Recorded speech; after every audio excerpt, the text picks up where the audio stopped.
अस्सलाम वालेकुम। सब दोस्त कैसे हैं? ठीक हैं। काफ़ी मुझे व्हाट्सएप पे एसएमएस आते हैं और यूट्यूब पे भी और मेरे फेसबुक पे भी। तो मैं आपको ये वीडियो मुझे दोबारा बनानी पड़ी है, तो मैं आपको एक दफ़ा बता देता हूँ कि प्रोसीजर क्या होता है फुल यहाँ का, पोलैंड का। पहले मैं बताऊँगा आपको ड्राइवर का। भाईजान जिसके पास 2009 के बाद का लाइसेंस है, ठीक है, उसको यहाँ आके मुकम्मल टेस्ट देना पड़ेगा। इंग्लिश में, रशियन में या पोलिश में, जो भी लैंग्वेज वो दे सकता है। ठीक है, वो प्रॉपर स्कूल भी जाएगा। उसमें से 140 घंटे स्कूल जाना पड़ता है आपको। 140 घंटे यानी कि 5 घंटे आप रोज़ के कर लो। ठीक है, वो दिन का हिसाब लगा लो आप कितने दिन बन जाते हैं। 6 दिन जाना होता है, 7 दिन नहीं जा सकते आप, 6 दिन जाना होता है। उसके बाद 10 घंटे वो ट्रक पे आपको ट्रेनिंग देते हैं, रोज़ का 2 घंटे का वो देते हैं, 2 घंटे ट्रक पे ट्रेनिंग। फिर बाद में आपकी अपॉइंटमेंट बुक होती है जहाँ पे आपका एग्ज़ाम होता है, तो फिर वो लोग आपका एग्ज़ाम लेते हैं वहाँ पे जाके। ठीक है, जिनके पास 2009 के बाद का है। ठीक है, दूसरी बात ये कि इसको पूरे प्रोसेस को मुकम्मल होने में तकरीबन तीन या 4 महीने इजीली लग जाते हैं। और 3-4 महीने यहाँ पे कंपनी वाले आपको सैलरी नहीं देंगे। ठीक है, उसमें सैलरी नहीं है बिल्कुल, वो कुछ भी नहीं देंगे आपको। रिहाइश देती हैं कंपनी, अगर आपकी कंपनी रीजनल हो, सिर्फ वो डॉक्यूमेंट्स वाली कंपनी ना हो। क्योंकि अभी बहुत सारे वर्क परमिट इधर से निकल रहे हैं जिनके पीछे कंपनी वम्पनी तो होती नहीं है। ठीक है, और वो पाकिस्तान में बोलते हैं कि जी आपका अप्रूवल हो गया उधर से, तो कंपनी ने अप्रूवल कर दिए, तो ऐसा हो गया, तो ऐसा हो गया। तो आप सब लोगों को वैसे ही हो एक फेक सा पेपर दिखा के 3-3, 4-4, 5-5 लाख रुपया ले रहे हैं। बहुत सारे लोग ऐसा कर रहे हैं। ठीक है, पहली तो बात कि जब तक आप यहाँ आते नहीं हो, पोलिश लॉ के मुताबिक आपको कॉन्ट्रैक्ट कंपनी नहीं दे सकती।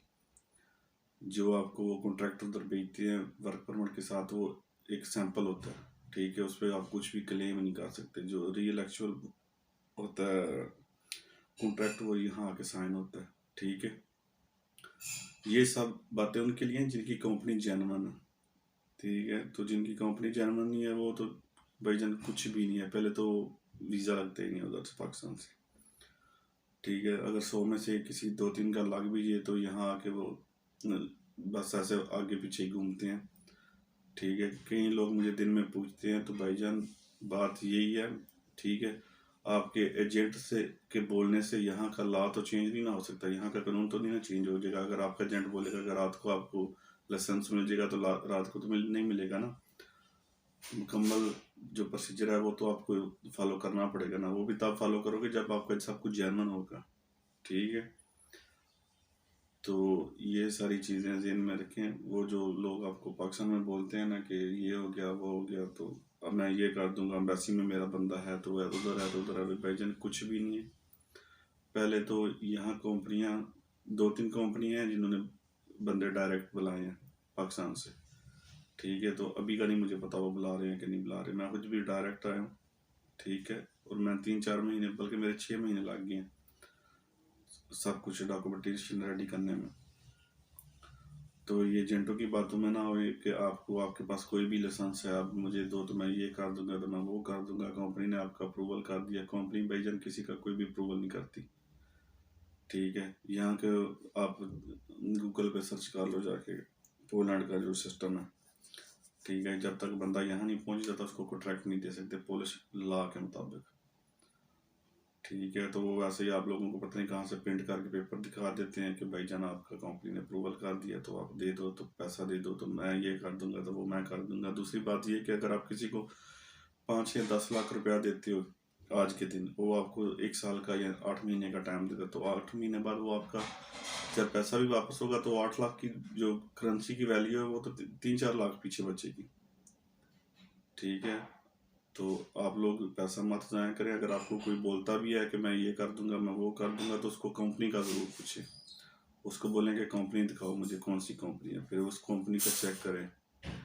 ठीक है, ठीक है, सारी सी बात है। ट्रांसपोर्ट कंपनी यहाँ पे 5-10 ट्रक वाली तो ट्रांसपोर्ट कंपनी है ही नहीं। 100 से 200 से 500 1000 गाड़ियाँ उनके पास। तो जो इतनी ट्रांसपोर्ट बड़ी कंपनी होगी उसका कोई ना कोई तो लिंक कहीं ना कहीं तो आपको मिल जाएगा ना। ठीक है, तो भाईजान जितना आप लोगों को इजी बताते हैं ना उधर, वहाँ इतना इजी कोई भी नहीं है। ठीक है, ना ही यहाँ इतने वो बंदे आ रहे हैं कि वो 50 उसके आगे हैं तो 10 उसके आगे हैं तो 30 उसके आगे हैं, तो मैं ये कर दूंगा, तो मैं वो कर दूंगा, तो मैं ये कर दूंगा। कुछ भी नहीं है। ठीक है, जिनके पास 2009 के बाद का लाइसेंस है उनको इंग्लिश आनी चाहिए। ठीक है, अगर नहीं आती तो भाईजान यहाँ आने का आपको कोई फ़ायदा नहीं है, क्योंकि आप यहाँ मजदूरी, अगर यहाँ मजदूरी करोगे तो आप अगर सऊदी अरब हो, दुबई हो या मस्कत में हो, वहाँ ट्रक चला रहे हो, तो यहाँ की मजदूरी के बराबर आप वहाँ पैसे इजीली कमा रहे हो। ठीक है, फिर यहाँ आके आपको क्या ज़रूरत पड़ी है कि उससे भी कम पैसे कमाने में। ठीक है, दूसरी बात, आप यहाँ के डॉक्यूमेंट्स पे कहीं भी काम नहीं कर सकते। घूम सकते हो, जा सकते हो, काम नहीं कर सकते। ठीक है, तो सब लोग आपको वहाँ झूठ बोलते हैं कि मैं ये कर दूंगा, मेरा उधर बहुत वास्ता है, तो मेरा एम्बेसी में मैं 3 दफ़ा गया हूँ वहाँ भाईजान, वो एम्बेसी तक तो मोबाइल फ़ोन भी नहीं जाने देते। ठीक है, तो वो सबसे पहले पूछते हैं आपने पैसे पेपर लिए कैसे। ठीक है, कंपनी का किस बंदे से रब्ता है, कौन सी कंपनी है, किस सिटी में है। ठीक है, तो बाद मेरे भाइयों को तो इतना पता ही नहीं होता उनकी कंपनी है कहाँ। ठीक है, तो भाईजान ऐसे फजूल पैसे मत ज़ाया करें। 1-1 साल के लिए वो आपसे पैसे ले लेते हैं, वो खुद यूज करके कोई ना कोई बिजनेस कर लेते हैं, तो आप लोगों को वो ट्रक की लाइट पीछे लगा देते हैं। वही हिसाब है। दूसरा भाईजान, यहाँ पे ट्रक वाला वो सिस्टम नहीं है जो पाकिस्तान, इंडिया या दुबई में। यहाँ पे वो मुकम्मल उसका वो हम लोगों को फ़ोन करके नहीं बताते कि ये कंपनी में जाओ तो वो कंपनी में जाओ, तो ऐसा करो तैसा करो। गाड़ी के अंदर ही पूरा सिस्टम है, उस पर मेल आ जाती है। ठीक है, उसके बाद आपका एक कोड 95 बनता है जो यूरोपियन यूनियन का मुश्तरका लाइसेंस होता है, फिर पोलिश लाइसेंस होता है, फिर एक टैको कार्ड होता है।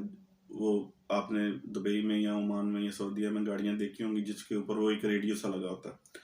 उसमें एक वो ड्राइविंग लाइसेंस कार्ड जैसा होता है, वो डाला जाता है, तो वो आपके जितने घंटे आप लगाते हो ना, क्योंकि हम लोग 9 घंटे से ज़्यादा गाड़ी नहीं चला सकते, तो वो आपका वो टाइमिंग जो है ना वो कंट्रोल करता है। ठीक है, तो वो सब ड्राइवर को खुद करना पड़ता है यहाँ पे। ठीक है, लोकेशन भी खुद ही डालनी पड़ती है, वो आपको फ़ोन करके नहीं बताएंगे कि इस कंपनी में जाओ या यहाँ जाओ। ठीक है, वो गाड़ी में जो सिस्टम है उसमें ही आता है सारा पूरा प्रोसेस उसका, लोडिंग और अनलोडिंग का। ठीक है, तो वो जो आपको बोलते हैं कि ये हो जाएगा, आप वो जाते साथ ये हो जाएगा, ये हो जाएगा, भाईजान यहाँ पे जितनी देर आके आप ट्रक पे अपनी ड्राइविंग स्टार्ट नहीं करोगे, आपको 1 रुपया कंपनी नहीं देगी। एडवांस शायद देते हैं, कुछ कंपनियां दे देती हैं खाने पीने के लिए पैसे, लेकिन वो बाद में काट लेते हैं आपसे। ठीक है, तो ये फ्रॉडियों से बचें, अपने पैसे मत ज़ाया करें। ठीक है, तो यही